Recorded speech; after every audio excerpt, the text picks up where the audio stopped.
Oh, say, can you see by the dawn's early light what so proudly we hailed at the twilight's last gleam, whose broad stripes and bright stars through the perilous fight o'er the ramparts we watched were so gallantly streaming, and the rocket's red glare, the bombs bursting in air, gave proof through the night that our flag was still there.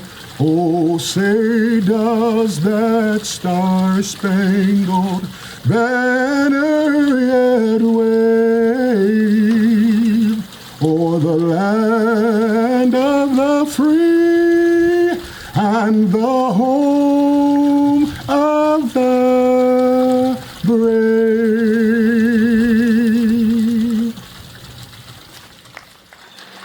Hello, my name is Chad Gardner, and on behalf of the Maumelle Lions Club and the City of Maumelle, I want to thank you for taking time today to celebrate and honor our veterans. While we hope to have a public ceremony this Veterans Day, the pandemic we're currently enduring changed those plans.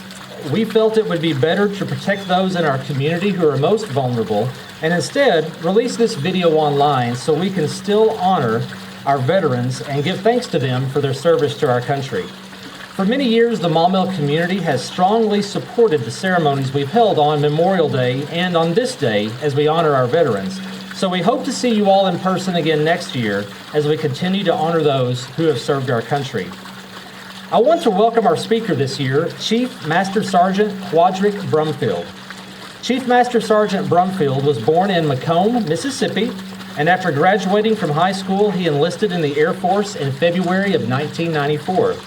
Upon graduating from basic military training, he remained at Lackland Air Force Base, Texas, for his technical training. While graduating technical training, Sergeant Brumfield was awarded the Chief George L. Miller Award for Excellence in Service. His military decorations include the Meritorious Service Medal with 1 oak leaf cluster, the Air Force Accommodation Medal with 2 oak leaf clusters, and the Air Force Achievement Medal with 3 oak leaf clusters. In July of 2015, he donned the rank of Chief Master Sergeant and permanently changed stations to Little Rock Air Force Base, where he was assigned as the superintendent of the 19th Force Support Squadron.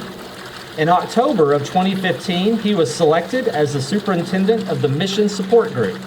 While assigned as the Mission Support Group superintendent, he deployed to Bagram Air Base as the superintendent of the 374th Expeditionary Support Group, where he earned the Bronze Star Medal. Chief Master Sergeant Brumfield retired in July of 2018, supported by his wife Kimberly. They have 3 children, a son, Quadrell, who is active duty airman in the United States Air Force, a daughter, Jariah, who is a junior at Harding University, and a son, Quarjade, who is a guardsman with the 189th Air Force Wing. We want to thank Chief Master Sergeant Brumfield for speaking to us today. Hello, fellow veterans and all that will watch this video. I'm privileged to not only have served my country and retired right here at Little Rock Air Force Base after serving 24 years of honorable service, but to have stood side by America's finest. Those whose shoulders we all stand upon, who paved the way before us. Before I begin, please oblige me for 30 seconds of silence. 2 increments of 15 seconds. First, to respect those who are not here to celebrate with us. Certainly all gave some, but some gave all. Second, to those family members who shoulder the burdens of the ultimate sacrifices their loved ones made for us all, and whom are never forgotten. John 15:13 says, "Greater love have no man than this, than to lay down his life for his friends."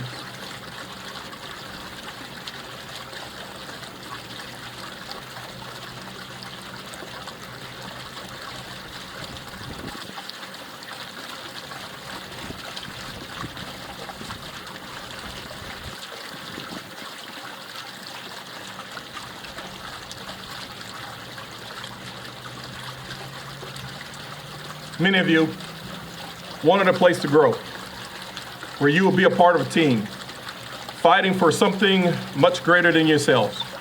A place where it didn't matter your color, class, or geography. There were other options to make a living, but you chose the nobler path, a humbler profession, to not make a life for yourselves, but preserve the life, freedom, and justice for so many others. Whether Army, Air Force, Navy, Marines, or Coast Guard, active, Guard, or Reserve, you answered the call, raised your right hand, took the oath, sharpened your spears to provide the blanket of freedom that many enjoy today. I, like many of you, felt that calling, deep conviction to serve. For me, it was in my 11th grade class, watching CNN during the Gulf War. It was unexplainable burning sensation that spoke loudly, go. Others maybe during the Vietnam or Korean Wars, World War II. You did what so many dared not do. You are among the 1%ers, combatants, American warriors who love our nation and was willing to die for it. You are Americans' heroes. You don't have to apologize for that. You've earned it.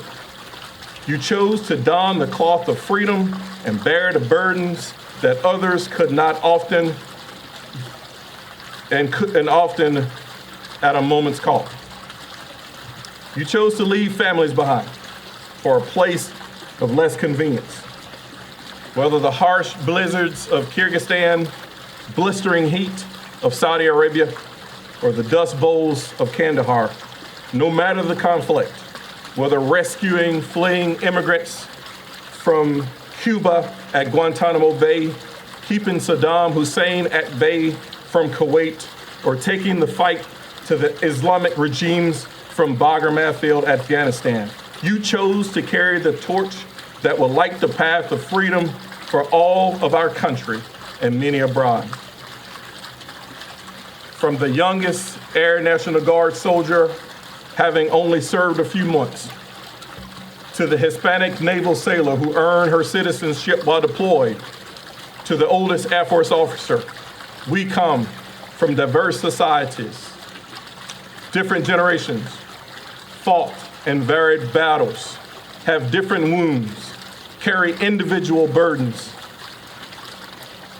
but we share a common experience. The sacrifices are the same. The debts to be paid are mutual. I'm sure that most patriotic airmen, sailors, soldiers, and Marines wonder why they serve. Such as when you were at an outpost and you didn't receive mail for a week, or when rations were delayed because a combat fire, or you having to wait in line for an hour to make a 3-minute call. Yet all of us would do it all over again if we could. It was your dedication, value, resilience, intestinal fortitude that kept you in the fight. It was through these adversities that helped define who you are, helped you to forge relationships that will stand the test of time, foster bonds that will never be broken.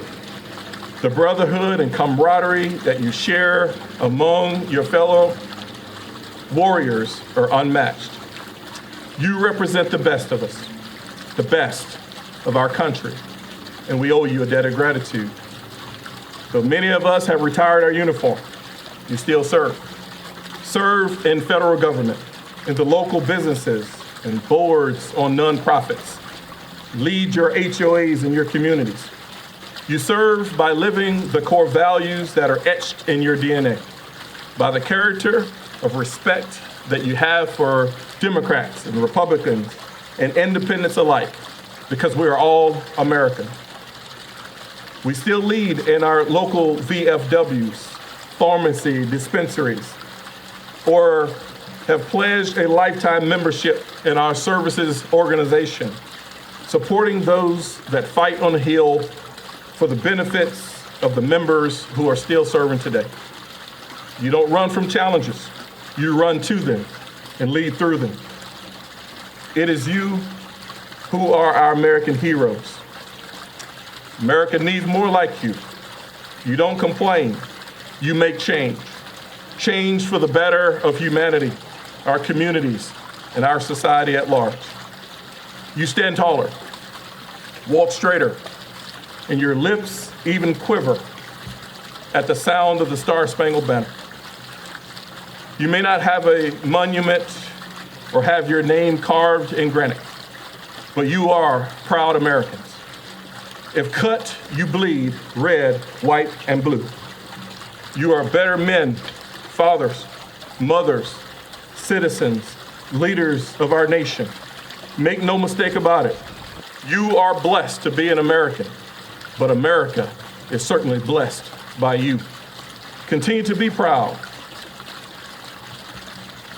This nation needs proud men and women, not the arrogant sort, but those that fear less about what people say, but more about what speaks within. That duty, honor, service, sacrifice, loyalty, valor, that's you. This day of remembrance is about you. A day that was passed by Congress and signed by President Eisenhower in 1954, proclaiming 11 November as a day of Veterans Day, in respect to the 11th day of the 11th month on the 11th hour when the armistice was signed, ending World War I. And I say thank you to all veterans. Thank you to those who defied the voices of others, whom when they stepped up could hardly make their beds, mend a garment. To some, they rarely brushed their teeth, but chose to serve, to become a combat warrior who could tear apart a rifle in 30 seconds and put it back together again, who would go on to guard the tomb of the unknown soldiers in harsh conditions, and who could drop a 500-pound bomb on a target less than the width of a quarter. Those many have gone on to serve on the shores of Normandy, in the jungles of Vietnam, or in the streets of Baghdad. Many who would never see old age, watch a child be born, or witness their own hair grow gray.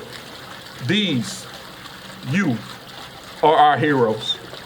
America stands center on the world stage because of people like you, and will always do so. So we celebrate.